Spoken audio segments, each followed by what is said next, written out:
You're tuned in to the Binge It Babe podcast with your host, me, Candace Estelle. All right, babes, let's get binging. Hey, hi, hello, and how are you, babes? Welcome back to part 2 of our 4-part series for The Giver Quartet, which is a book series written by Lois Lowry. These books are all set in a dystopian future, and the first one I already discussed. You can go and check it out if you want. The Giver was actually one of my favorite books when I was a child. So I read it again, I think, as a teenager. I'm not sure if I've read it again as an adult until recently when I decided to do this series. So Gathering Blue is the second part of the series. And so I've got a nice little blue dress on here so that I'm also, I've gathered the blue in my house. I actually do have quite a few outfits that have blue in them, but it's just like a little bit of blue. And this I felt like was the most blue situation I had. And then, the microphone is all set up a little bit blue. If you can't see the screen because you're uh, just listening and not watching, um, picture the color blue.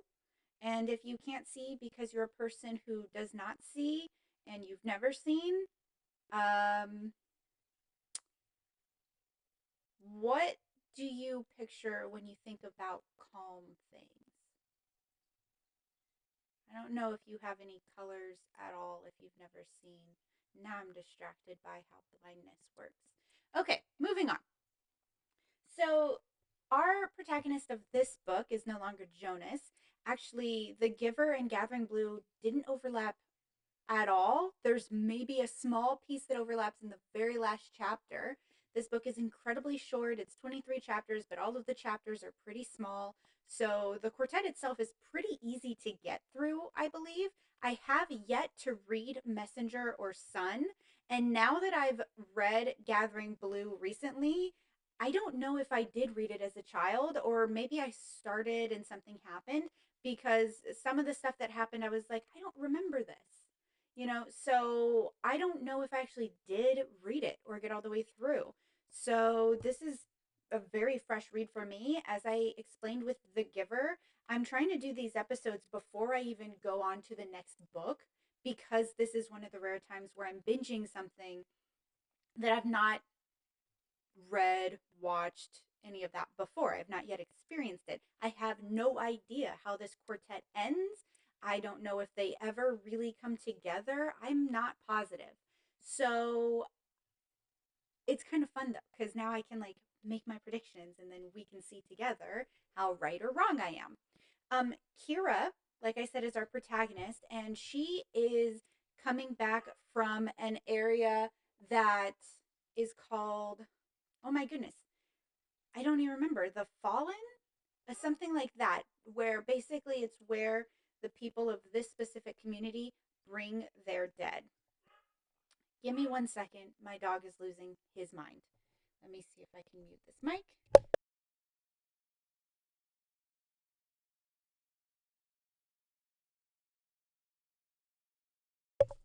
Sir, you cannot stand outside and just bark at birds.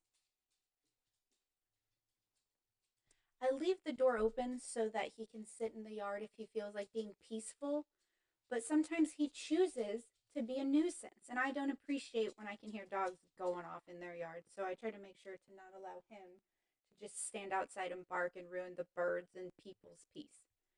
But he has now decided to behave himself, which is quite good. Okay, so I believe it's called The Fallen, and it's a burial ground, but I don't think they actually bury the bodies. I think they sit with the bodies. After 4 days they leave, and then the forest and marsh or whatever takes the bodies and, like, deteriorates the way bodies do, like natural, which I really don't actually have a problem with. It sounds like it might be a stinky place, but aside from that, I feel like that's kind of the best way to dispose of a body of any kind. Let nature do what nature does. Domino, he knows. He's figured it out that when I'm doing this, I'm distracted, and he gets up to no good. My love. I love him so much, but my God, he is a handful. I love him so much. He's hiding right now. He doesn't think that I know where he is because he can't see me, so he thinks that he's in the clear. I know exactly where he is because I understand how that works, and I find that really funny. When he was a puppy, he would do these things where I'd be getting after him, and if he didn't want to be in trouble anymore or he didn't want to have to listen to me, he would turn around because he couldn't see me anymore. He thought I could no longer see him. So he would just turn around and then ignore me. And I would be like, "Excuse you, sir, I can still see you." Or if I was telling him to go to his room, because he's pretty well trained to go to certain areas, which I'll call his room, wherever we've lived together.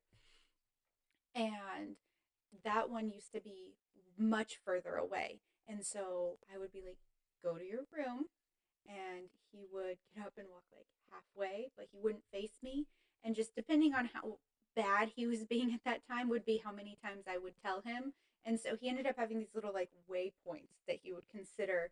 And if he didn't want to go all the way to his room, sometimes he knew he was in deep trouble and he would immediately just bolt there. Sometimes he'd be getting like up to no good, like yelling or bothering a cat. And I would be like, "Domino."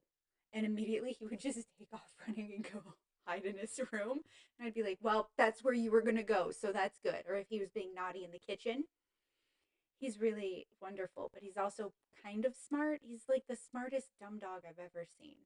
He's an I don't know. He's a treat. Let me know if you guys ever want to see him or experience the lovely boy that is Domino Danger. Okay, so Kira is hanging out in, I'm going to say it was called the Fallen area. And it's basically, like I said, the graveyard for the lost people. But they sit there for 4 days when the person that they've lost is an adult or an older child because that's how long it takes for the spirit to leave the body. And they don't want them to be alone while they're going through that process, which I found a really interesting concept. It's also, this book feels a little more mystical and magical than The Giver did, where The Giver feels like more sci fi dystopia, and this one feels more high fantasy dystopia. Not in terms of dragons or anything like that, but just like you're waiting for the spirits to disappear. There's some magical elements. And so I'm a little confused because in The Giver, we just kind of accepted, oh, no color, no emotions, but they take a pill. So it feels more engineered. So I'm very intrigued to see how it all fits together. So this community, like I said, we're dealing with Kira. She's sitting out there because her mother passed away from a sudden and unknown illness. And as soon as there's an illness that kills someone in the community, they burn down your cot, like your house. They burn it down so that the illness can't spread. And Kira tries to explain. She's like, "My mother's the only one who got sick. I didn't even get sick, and I sleep right next to her. Please, like, don't burn down my house." And they do while she's out in the field. Is it called the field? It's a graveyard, and it starts with an F. And they burn it down while she's gone with all of her belongings inside. Now, she has made friends with a child that lives in the fen area. And I don't know if you guys are aware of a fen, but it's, like a, what a fen is. It's a body of water. I'm trying to remember because it also has to do with pH and acidity, whether it's a fen, a bog, a marsh, or a swamp, and also the type of plant life. I love stuff like that, though. So this is a fen, and it's kind of like lower class, even though, as far as I can tell, no one seems very high class here. It's this area where they're a little less educated. She also makes a mention of the fact that like women aren't allowed to learn how to read and write. So when she starts kind of learning, it's forbidden, which I find interesting and also a weird choice, like a very obviously sexist choice to make in a community, especially when reading is a thing. Like, it's not that everyone's illiterate, it's that they don't allow women to be literate. I find that incredibly interesting. The premise of this community really reminded me of the movie The Village by M. Night Shyamalan, where the protagonists live in this community that they're scared to leave out of through the forest or any of the outside area because there are beasts that are well known to be killing people. And that's very village coded, if you ask me. But I'm pretty sure this book came out before the village. So I find that really interesting, that significant parallel. Kira's mother, like I said, has passed away. She was someone who was reweaving this magical kind of robe where the robe has embroidery in it of all of the human history that they have recorded. So, cities and war, famine, peaceful times, all of that is emblazoned into this like Joseph's Technicolor Dreamcoat type situation.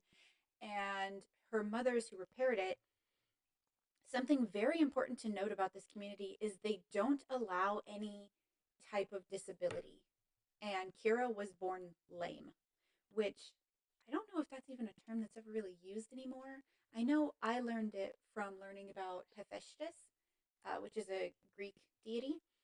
And so I'm not sure if it's used very often or if it's derogatory in some way. If it is, please let me know and know that that is not my intent. It's just a word that I know and I have no ill repute.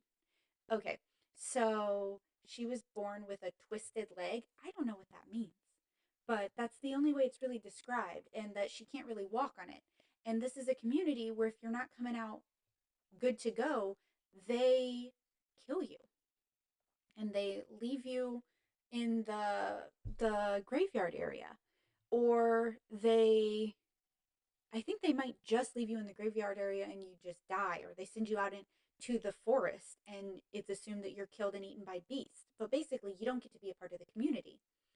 And they wanted Kira's mother, Catherine, to do this immediately when Catherine or when Kira was born, because she was born with this leg issue, and it takes a couple of days for a child's soul or spirit to enter the body. So they're like, do it now before she's even a real human.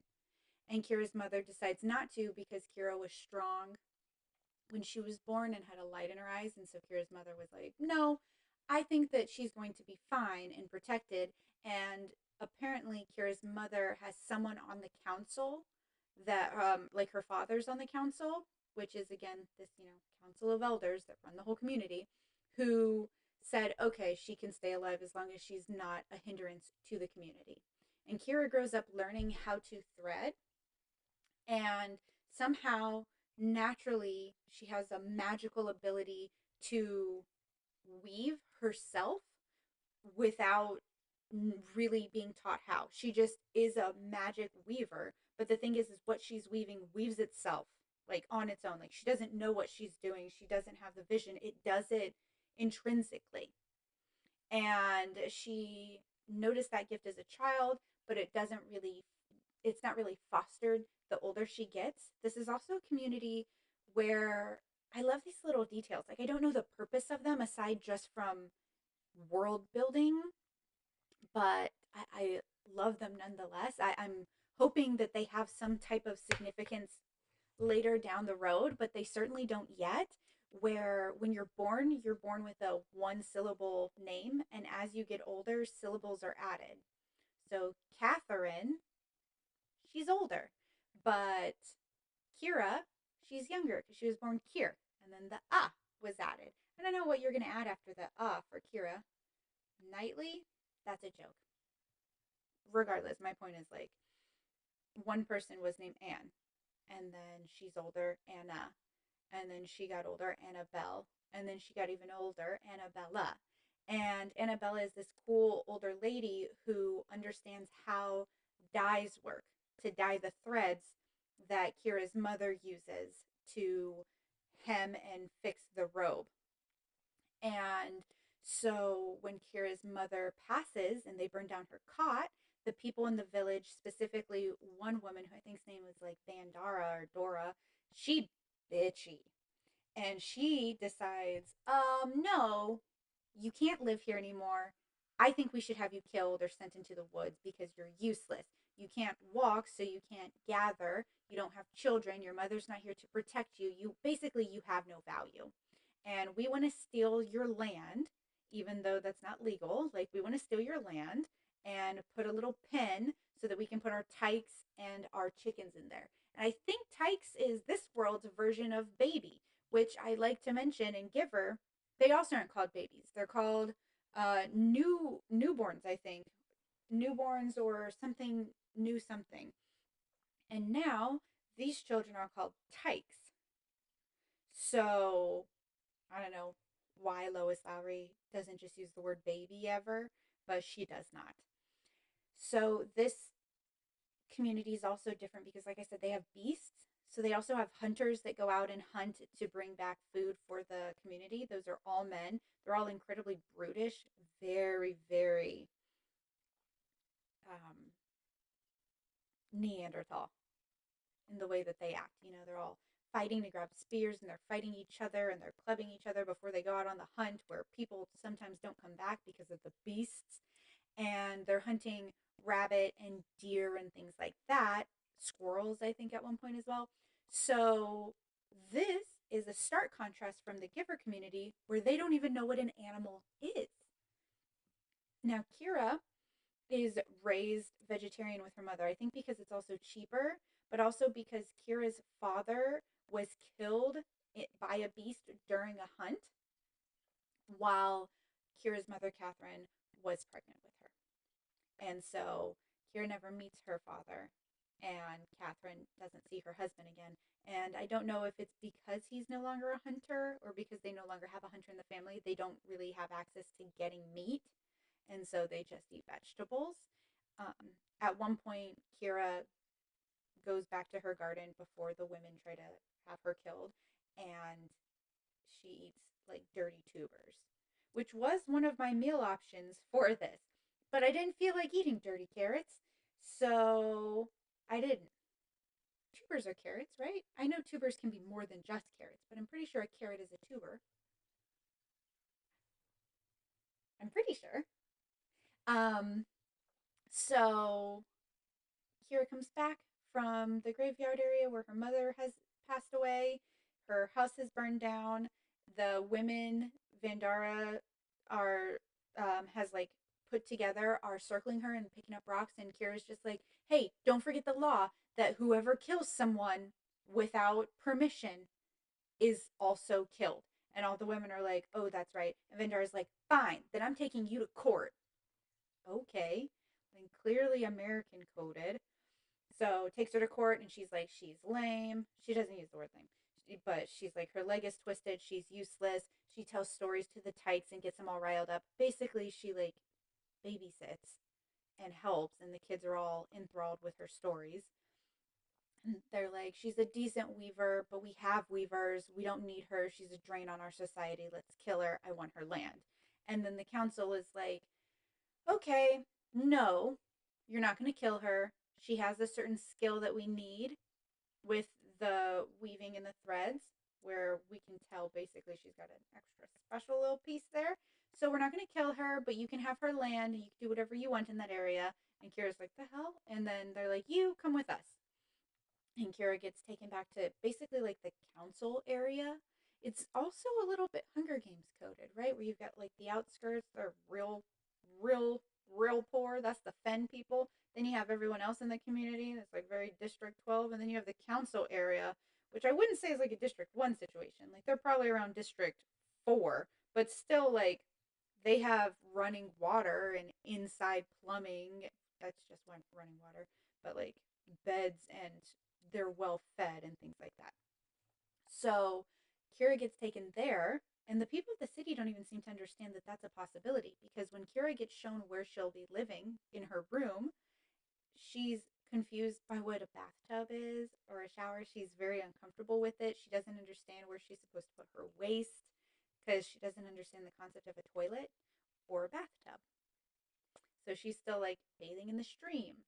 And once she gets there, it's Jameson, who was the council elder who kind of fought for her in court and then was like, we're actually going to take her. So you do whatever you want with her land and we're going to have her do something else. And he's basically telling her, hey, you've actually got a pretty special weaving gift. And we need you to not only repair the robe, that your mom used to repair, because we know that she's taught you, but also to learn how to dye the threads to repair the robe from Annabella, who lives closer to the fen and has her own little hut out there where she does all of her, concoctions. I don't know why, but in my head I pictured her just very witchy, and I loved it. And you also will learn to dye the threads from Annabella. And then once the robe is finished being repaired, which you have to repair it every year after we use it, you're also going to start adding to the blank spaces because you're going to weave our future. And I was like, the hell? And they mean that very literally. You find out, like, it's definitely a magic thing where they're like, you're going to weave how the future looks for us. And basically, whatever's weaved has either come to pass or will come to pass. And that's why her fingers will just weave automatically, because it's like whatever this divine power is being channeled through her and it's weaving through her. And she's very confused, um, that she didn't realize that that was like a thing, because I don't know how to describe it, but it seems like magic to me. And it's never said as magic really in the book. Like, I think they say the magical ability, but it's like, it's not plainly like magic. And so that's her special gift. She's also got this little friend who's probably around 7 or 8 years old. His name is Maddie, and he's a child from the fen, so he talks a little bit, less proper. He's incredibly dirty. He's got a little dog that he's rescued and like saved that he calls Branch, or Branchy, which I think is very cute. And he's a little hellraiser. Like he's running around bartering with everybody, taking food, but he's incredibly full of cheer and love. And like when Kira was out having to sit with her mother while the spirit left her body, Matt or Maddie like snuck into her house and was able to like steal some of her stuff because he knew they were going to burn down her house. And so he comes and like finds her at council, and he's just adorable. It's like an adorable little brother that she wants to protect and keep safe. She also meets Thomas once she's at the council, and she finds out that Thomas does something with the staff, that is used along with the robe in this ceremony that happens once a year called the Gathering. And apparently, the staff basically has a song carved into it, and it helps the chosen singer remember the words and the lines. And then the staff also has an empty space to it where he too should be carving the future at some point. But right now he's fixing the carvings because they'll get messed up or muddied or something in some way. So again, he's got the same type of magical ability, but his is for wood carving where hers is for weaving. And he's probably around her same age. I'm assuming she's around 15 or 16. And her first night there, she's pretty confused. And then in the morning, she's brought breakfast. And she has brought egg and bread and cereal and cream. And so she is vegetarian, or at least didn't have access to meat, so probably doesn't eat it. I'm not. And this meal seemed a little imbalanced without having a little bit of a meat situation. So I made myself a little breakfast sausage patty because I thought it'd go great with the egg, which I absolutely busted when I put it on my plate, which is a bummer. I made myself an egg. I made some homemade bannock bread because I feel like they wouldn't have bread, like sliced bread. And they say it said in the book that she got bread and cream, and I was like for tea, or she drink a glass of milk, or what? And then I kind of thought maybe it's for the bread. Maybe it's like a clotted cream thing. So I've got some clotted cream for my bannock bread that I just baked.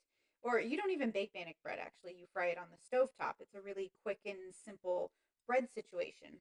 So I've got some clotted cream. Now, they definitely don't mention this in the book, but I got some jam because if I'm going to do it, I'm going to do it right. So I got myself some jam. I made my little bannock breads. I fried them up. You can see they're like not perfect because they're not supposed to be. And then I've got my egg, my little sausage patty, and then cereal. I don't think this community is out there eating Kellogg's. I think cereal meant like grains. So I've got a little bowl of granola here. And her big, nice feast was a huge surprise to her because she's not used to being able to eat so well. Keep in mind, the last meal she had at her own home was the dirty tubers. I really like bannock bread for some reason.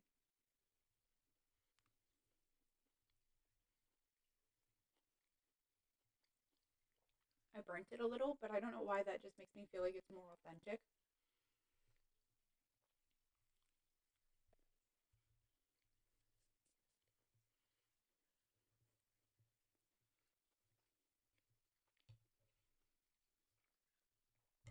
I'll eat more later, but as we all know, I'm bad at eating on camera. I think what doesn't help is I don't have a co host or anything. I'm not talking to anyone.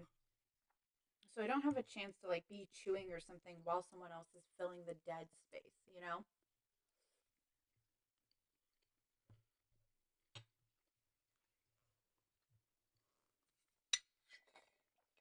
I think that's probably it.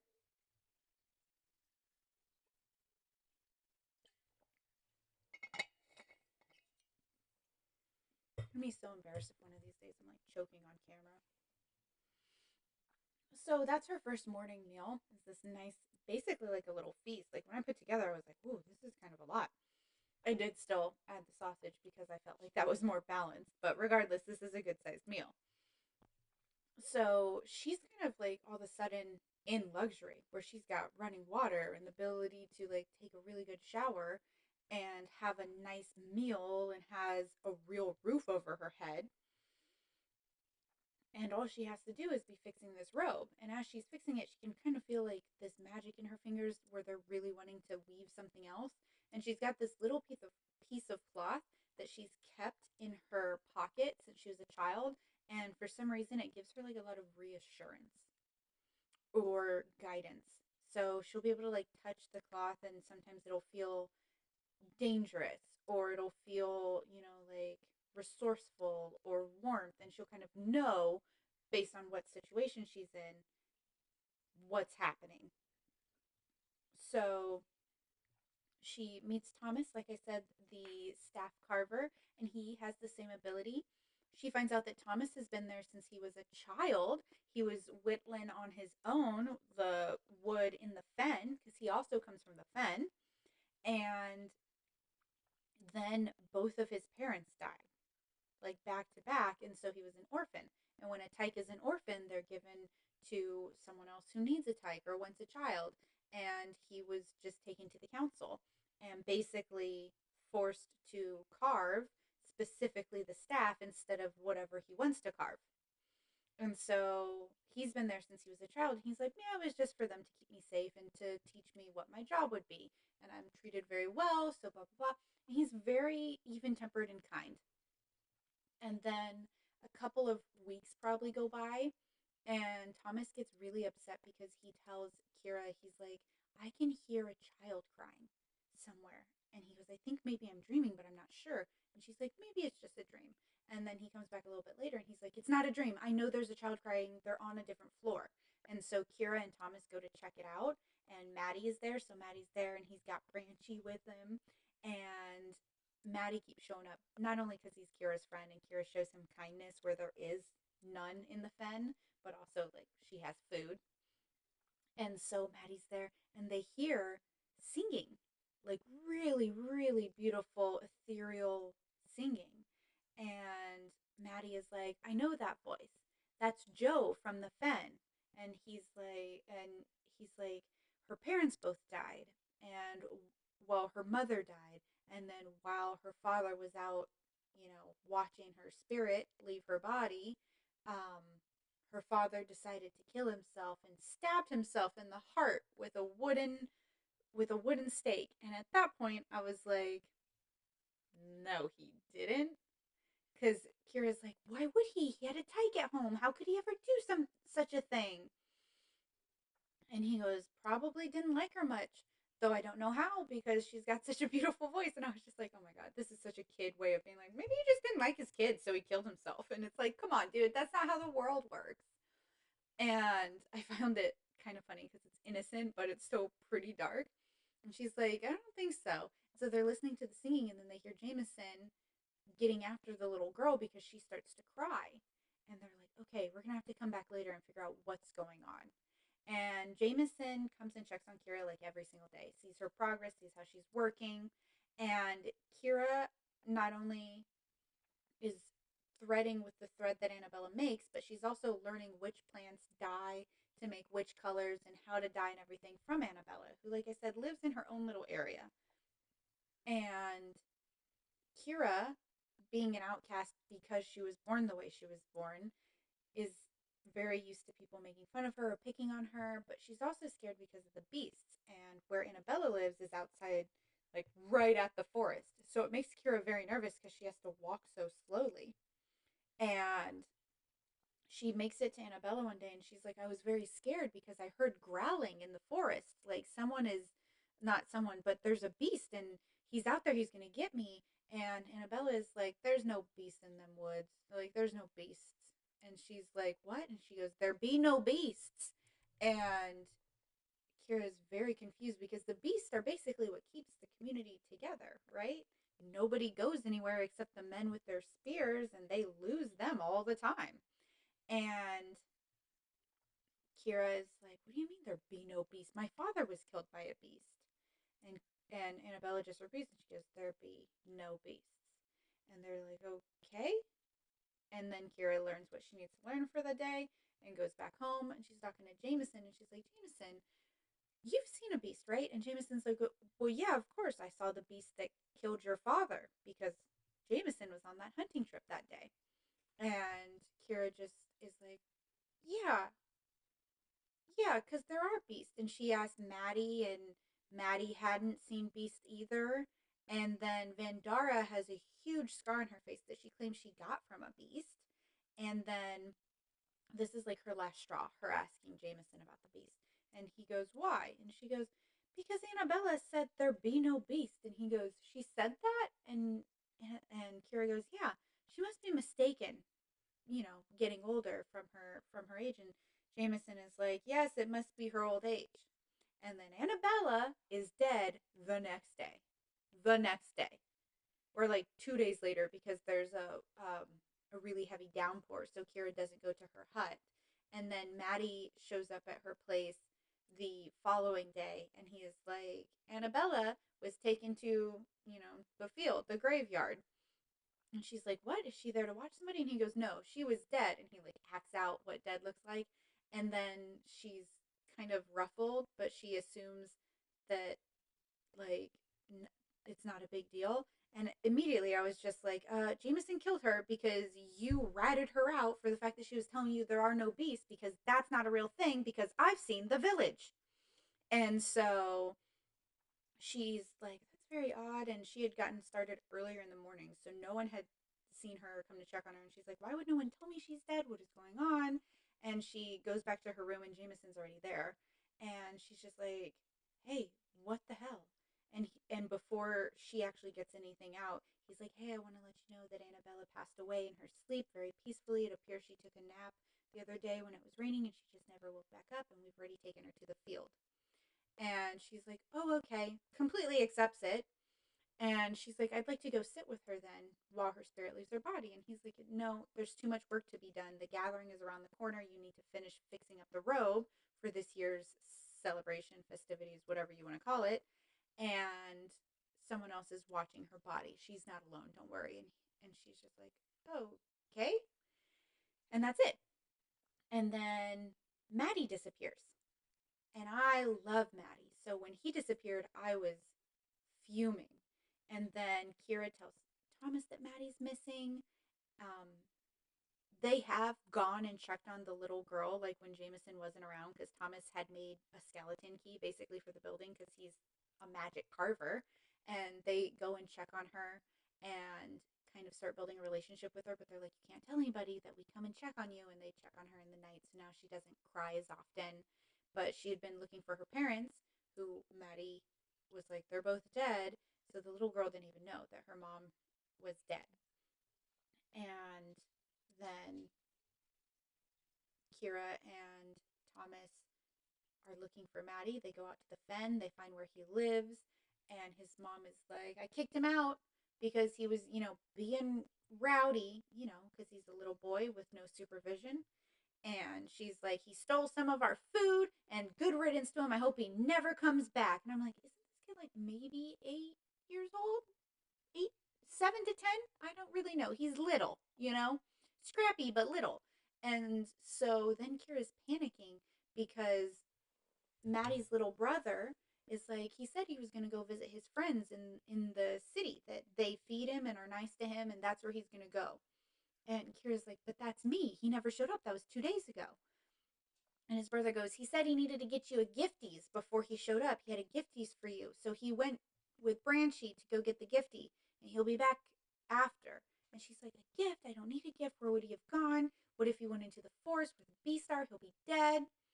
And so Kira's just panicking, but she continues to do her work. Thomas is teaching her how to read kind of inadvertently, because when she was learning the dice, she couldn't remember it all. She was like, I won't remember this in a couple of days. Like, I don't have a way to. And he goes, well, I know how to read and write, so I'll write it down and then I can read it to you so that you'll also know. And then through that, basically, her watching him write and watching him read, she begins to understand how to read, because, that's how you learn how to read. And so she starts learning how to read and is able to like start putting things together. And then the gathering happens. And apparently the gathering is basically this thing where every single individual in the community shows up and they watch the what? It is a celebration, but I don't know how I even did that. They watch the singer sing for apparently hours about the entire history of the world. And he uses the staff that has the carvings in it to help him remember the words or the places in the song. And the robe like shows all of it, and he wears it for this whole time, and he sways and sings and puts emphasis here, emphasis there.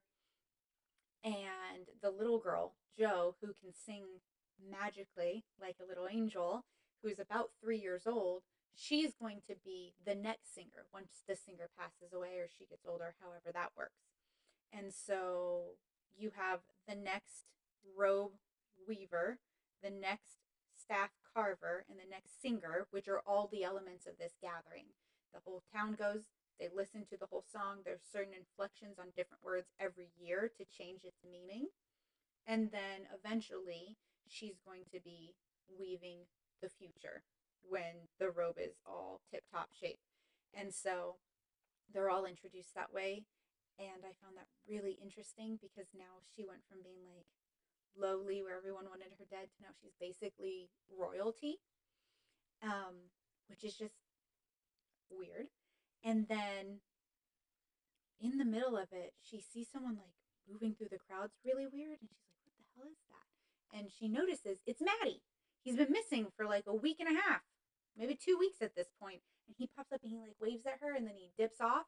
And in intermission, which has been hours apparently, she goes to check on him and she finds him, and he has found a new color for her. So like I said, she's learning how to dye, but a color that doesn't exist in the dyes that they have for the flowers that they have is blue. And he is like, I've got you a little gifty. I've got two gifties, a little gifty and a big gifty. Here's your little gifty. And he hands it to her, and it's a blue scrap of cloth. And she's like, oh my God, where did this come from? How did you get this? Because blue doesn't really exist in this area. I find it really interesting that Lois Lowry kind of did that in the first book too, and I don't know if she'll continue this pattern.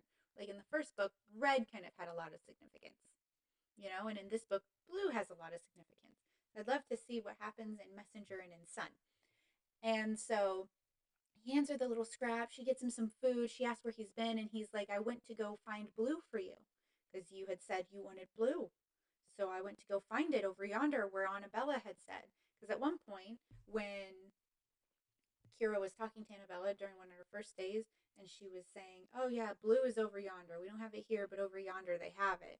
And Kira was like, the hell are you talking about? And she goes, it's quite far through the wood. And so apparently Maddie, when he ran away from home, thought, if I'm going to go live with Kira where she feeds me and takes care of me, I need to have to give her a gift so that I'm valuable. So he goes on this trek through the forest where the beasts are with his little dog to go find Blue. And he comes back with this little scrap. They then go back to the gathering, and Maddie's like, I'll see you at your place. And she's like, okay, I'll see you. They go back to the gathering. The singer starts up and continues the song for the rest of the day, and then they go home to do their own little feast and meals thing. And she sees something incredibly unsettling while she's watching the second half, but they don't really let you know what that is until the very end of the book. So I'll wait until then to tell you.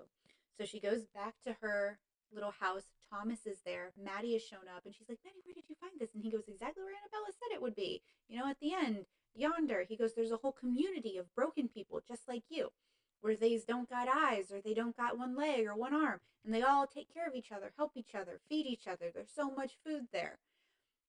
And she's like, what are you talking about? And he's like, out there in the yonder. I found it. And he goes, and now the big gifty has arrived. And it's a man sitting in her room, and she's like, cool. Now I know what happened immediately because I'm on top of it. I'm in sleuth mode. And she's like, okay, cool. And she's thinking, this guy's being kind of rude. He didn't stand or anything. And he goes, Kira's here.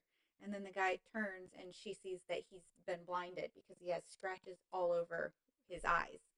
And she's like, hello. And he's in a blue shirt, like a blue linen top. And she's like, oh my gosh, the Blue, you must be from another community. And he's like, yes, I come from the other community. And your friend here was telling me all about you and the Blue and how you're a weaver with magic hands. And so I knew I had to come see you. And I'll just cut this point short, but it's her father, Christopher, who had been killed by beasts. And this is where Kira's able to put everything together, kind of, which is that the beasts truly don't exist. The father was like, they don't exist. It's just a control tool, which is why when Annabella said that, Jameson had her killed. Because she didn't just die in her sleep. She murdered, which is obvious to me, but you know, in case you have hopes. She's murdered. Jameson is one of the council members, and we find out that Christopher was up for a council role and was going to be promoted in the next day or so. And that's why Jameson jumped him in the woods on the hunt and hit him on the back of the head with a club, so it dazed him, and it also left him without his memory for a while. And then when he turned him over, he scratched out his eyes with a knife, basically, like cut him all up, and made it look like he had been attacked by an animal. So then they took his body to the field, and he woke up there, and he thought that the diggers were coming to like cover him in dirt. There are diggers. They do cover them after a couple of days, I guess.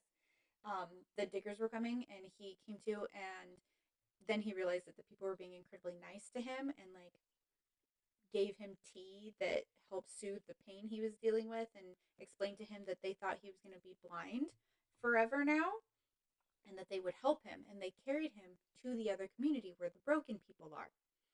And that's where Maddie had gone to find him. And he's like, there are no beasts, and I'm your father.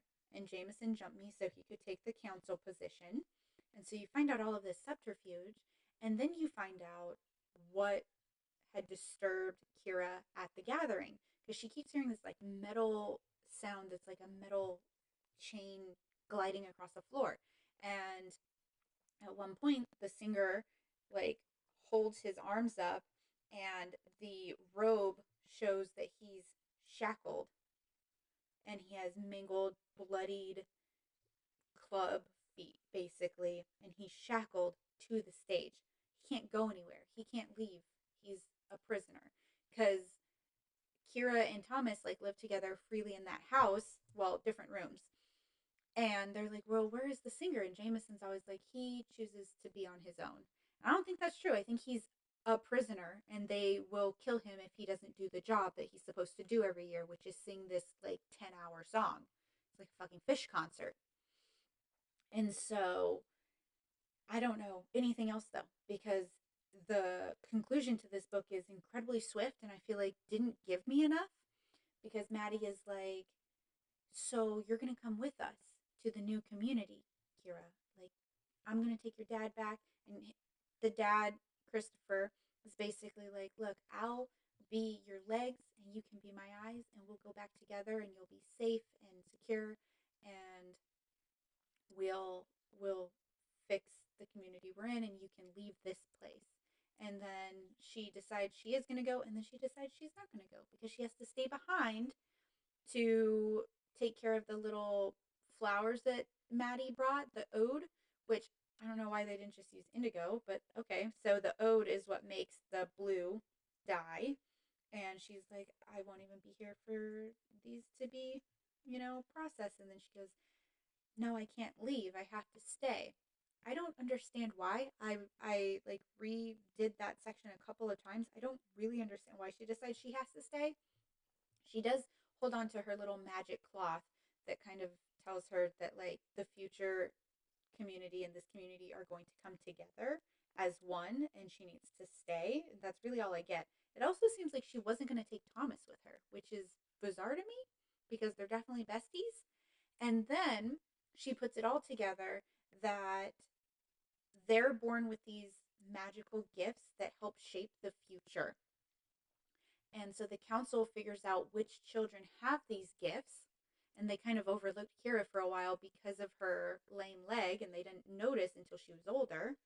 And when they notice, they kill your parents so that they can take you because orphan tykes, get taken and given to other families, and nobody really keeps track of where they go. And they take you and kind of keep you as like a subservient prisoner where you're not really aware you're a prisoner. They teach you exactly how to do the job exactly how they want it. And then they tell you how they want you to carve or weave or sing the future. I believe it would come to pass as what's supposed to happen so that they get what they want for the future as well. So basically, they don't have any artistic abilities, but they cage the artists so that they can control the art and how it's put together. So, just in a plain way, like plain worded way, that's, a dystopian future. But I think it's all kind of an allegory for what it's like when you cage artists, when you say this is an art, that is an art, you can't do this book is banned, you can't say that, you can't depict this. That's a way for art to be controlled, and art should never be controlled because they're also controlling people's fates and destinies and they're murdering people just to stay in power, right? Because if you only show fear and you only sing about all the cities that have died, like Bogota, Baltimore, and Toronto, which they pronounce incredibly weird in the book on purpose, but those are the cities they were talking about having fallen. And they say, oh, this was a dark time. This is a time that no longer exists and it can no longer exist. They're back in these like dark ages and they're just controlling people through fear. And I think it's very much so that obvious connection of like the government controlling you by allowing you to know, like telling you what you're allowed to consume in terms of content or media, which isn't necessarily the words that would have been used when Lois Lowry wrote the books. But it's very much so the same parallels with things we're dealing with now. Like, you're told you have freedom of speech, but are you free to say anything? Because if you do you end up dead like Annabella if you tell the truth for something that is a secret? Do you end up controlled if you have a gift that could disrupt the powers that be or killed if they don't need the gift that you have?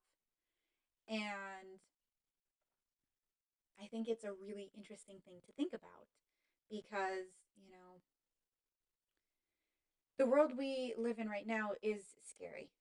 I'm an expat because, you know, it was kind of scary for me for a little bit there with some of the things going on in America. And I left. And part of me wants to go back because I miss understanding the people around me in a way. the food and the culture that we've began to cultivate. I miss being able to fluently speak the native language. It's quite lonely being an expat, especially when you don't have a partner or friends or anything. You don't understand the language, which for some reason is just not a strong suit of mine, learning language. And I still left because where I am, like, I have health care and I don't have to hear about a mass shooting every single day or week. And I don't get spit at in the street and told to go back to Mexico, which is bananas because A, you can tell that I'm incredibly light, but also, like, I'm American. Tejano, maybe, but American. And this feels very similar, right? Like, the government's controlling you. They keep this vitriol going between the people so no one's ever unified enough to take a stand or notice that they should take a stand. It's just vitriol, it's vinegar. Everyone hates each other. They create these monsters that don't exist to keep you scared so that you feel like you have to fight for your lives and your children and your families. All while they sit in their nice little buildings eating their nice big meals and not really taking care of anyone else. It's a really apt metaphor. Vandara specifically, like, her father, she's telling about how her court case went and everything, and her father's like, oh yeah, Vandara, she was at the creek with her son and he slipped on a rock and grabbed her skirt and she fell and the rocks scraped up her face and, like, put that gash there. And Kira's like, what? Because Vandara claims to have been attacked by a beast and survived. And that's why someone that ugly, and not ugly in terms of looks, but ugly in terms of how she is as a human, gets to be famous and revered in that community because the government's like, oh, I mean, we know she's lying because the beasts don't exist, but she's perpetuating the fear. So we're going to let her be full of vitriol because it helps our narrative, even though she's a liar and her followers are completely unaware that she's a liar. But we know. But it helps us. Like, think about that. Think about the crazy bananas parallels going on right now with that and the government. And honestly, it doesn't really matter which side of government you're on. I feel like if you think about things, you're going to feel those parallels regardless. I'm clearly not, like, I'm very clearly liberal. And I apologize if you're a watcher, a viewer, a listener who has a problem with that. But that is who I am. That was not how I was raised, but it's who I've chosen to be as an adult who's free thinking. And I am always really scared. It's an election year. It's a scary election year. Things could go really cool and historical, or things could go really scary, and I have to continue living over here forever, possibly, depending on how things go. And that's the power of a novel. Makes you think, makes you wonder, makes you question reality, makes you grow. And I think that that's what makes a good book a good book. So thank you, Lois Lowry. I can't wait to read Messenger and to share my thoughts and feelings with you. Oh, the one little point where I think Gathering Blue met up with The Giver is in The Giver. I feel like they make a mention of Jonas's eyes being different and how Gabriel also has different eyes, and I think it's because his eyes are blue.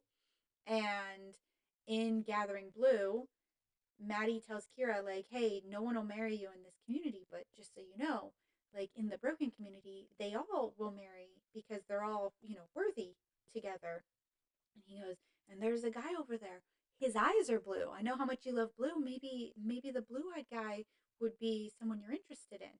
And I was like, oh, is that Jonas or Gabriel possibly? Like, I have no idea. So I'm really hoping that these do come together and weave together. I'm not sure what Messenger is about, but we'll find out and then I'll tell you and I'll give you all of the details. But for now, I'm going to go eat my nice giant breakfast.